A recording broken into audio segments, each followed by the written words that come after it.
Ассаламу алейкум достар.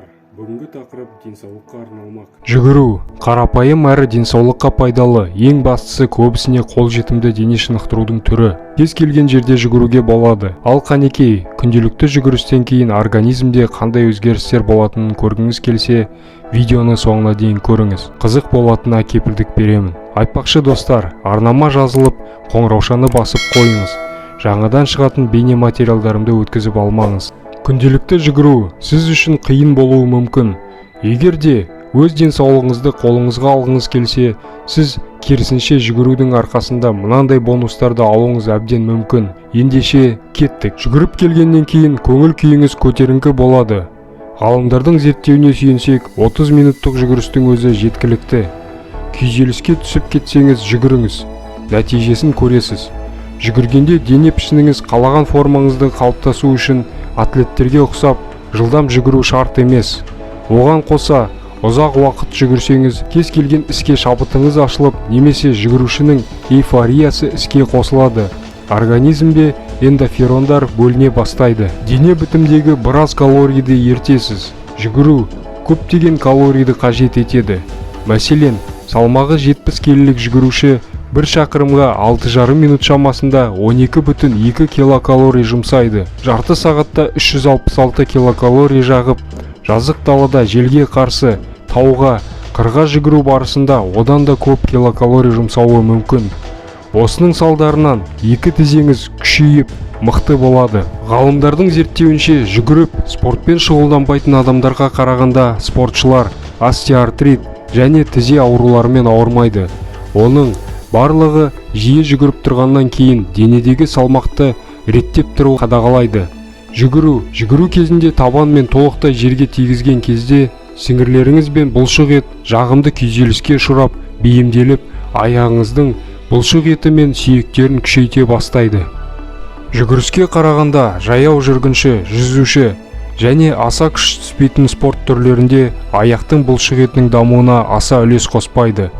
Жиі жүгірудің арқасында жүрегіңіз тәуір болады.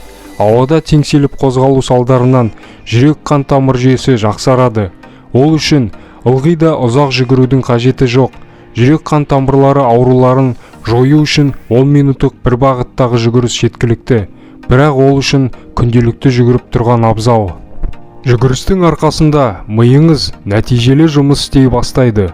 Егер де сіз кеше түскі асқа не жегеніңізді ұмытып, немесе үйдің кілтін қай жерге қойғаныңызды ұмытып қалсаңыз, міндетті түрде кроссовкаңызды киіп алып, жүгіріп келсеңіз болады. Ғалымдардың тағы бір дәлеліне сүйенсек, ауада теңселіп қозғалу, яғни жылдам жүгіріс барысында жүрек қағысын жиілетіп, іздену және оқуға бейімделуді, яғни гипоталамус жүйесінің жұмысын жақсартып, тер бөлінетін бездерді оятады. Нәтижесінде жақсы ұйықтайтын боласыз. Ғалымдардың мынандай зерттеу жұмыстарын сараптасақ, аптасына кем дегенде 5 рет 30 минуттан жүгіретін спортшылардың ұйқылары жақсарып, пайдасын әкелгенін және аурушаң болмайтыны дәлелденген. Ауада теңселіп қозғалудың, яғни жүгірудің бірнеше пайдалы тұстарын атап өттім. Бірақ бұнымен қоса 30 минуттық жиі жүгіру рак болып ауруға шалдыққандардың өмірін ұзартатыны тағы бар. Жиі жүгіру нәтижесінде аяғыңызбен қоса дене бітіміңіз де әдемі көрінеді. Адамзаттың тұрқында көп орналасқан бұлшық ет түрлері денеңіздің астыңғы бөлігінде орналасқандықтан, жүгіріс ол бұлшық еттердің барлығын қозғалысқа алып келеді. Жамбасыңызды, төменгі бұлшық ет уылдырығын, бөкселеріңізді бар болғаны бір жаттығудың арқасында шынықтырып аласыз. Құрсақ бұлшық еті мен арқаңыздың бұлшық еттері де денеңізді тұрақтандыру арқылы көптеген бұлшық етті шынықтырып аласыз. Жүгіру кезінде жарақат алып қалмас үшін мына ережені сақтасаңыз болғаны. Кроссовка немесе жүгіруге арналған аяқ киім алыңыз. Жүгіріске арналмаған аяқ киім сізді түрлі жарақаттардан сақтамайды. Аса күш салмай, біртіндеп жылдамдықты арттыру, жаттығуыңызға міндетті түрде бір жаттығуды қосыңыз. Мысалыға, суда жүзу, велосипед тебу. Жаттығу жасағанда бұлшық еттің барлығына көңіл бөліңіз. Жаттығу алдында денені қыздыру, шеміршек, сүйектерді зақымдамас үшін арнайы упражнениялар жасаған абзал. Сіңірлерді созатын әдістер жасаңыз. Жүгіру техникасында қатеңізді тауып, ақыл кеңес айтатын бапкеріңіз болғаны дұрыс. Жүгіруді енді бастайтын адамдарда мынандай сұрақ туындауы мүмкін. Қай жерде жүгірген дұрыс? Аулада ма, әлде арнайы жүгіру жолдарында ма? Ендеше бұл сұрақтың жауабын толығырақ сипаттайық. Жүгіру спортымен айналысатындардың көбісі үлкен қалаларда тұрады. Егер Қазақстанның барлық қалаларында ауа райы Майамидегіндей болса, тамаша болар еді. Бірақ ауа райымыз қоңыржай болғандықтан ішкі құрылымы, экожүйесі қалыптасқан спорт залдарда шыныққан дұрыс. Ауладағы жолға қарағанда беговой дорожкалар дұрыс. Сонымен, қай жақта жүгірген дұрысырақ? Ең дұрысы аулада. Психологиялық және организмді шынықтыру мақсатында жүгіру жылдамдығын сезіну үшін аулада жүгіруге кеңес беремін. Әрине, барлығы да талаппен жасалған жағдайға байланысты. Егер де экологиялық лас, ауаның автокөліктерден шыққан газ, зауыттың түтіндері басым жерлердің маңайында тұрып, далада жүгіретін болсаңыз, организміңізге зиянды металдар жинала бастайды. Әлбетте, ол денсаулығыңызға зиянын тигізеді. Бұндай жағдайда спорт залға барғаныңыз жөн.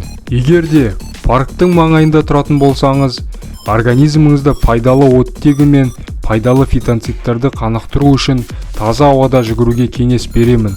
Далада шыныққан әрқашанда еркін болады. Жаттығу залында қапырық болып, өзіңізбен су немесе спортқа арналған шырындарды ұстап жүрмесеңіз болмайды. Жүгіру дорожкасында жүгіру техникасы далада жүгіруден көрі қаншалықты пайдалы екенін айта алмаймын.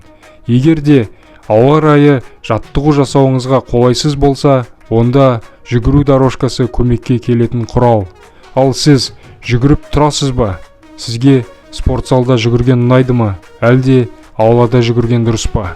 Пікір алаңына жазыңыз. Видеомды көргеніңіз үшін алғысым шексіз. Сізге пайдасын тигізеді деп үміттенемін. Еңбегімді бағалауды, арнаға жазылып қоюды ұмытпаңыз. Бұйырса, бұдан кейін бұдан да қызықтырақ болатынына кепілдік беремін.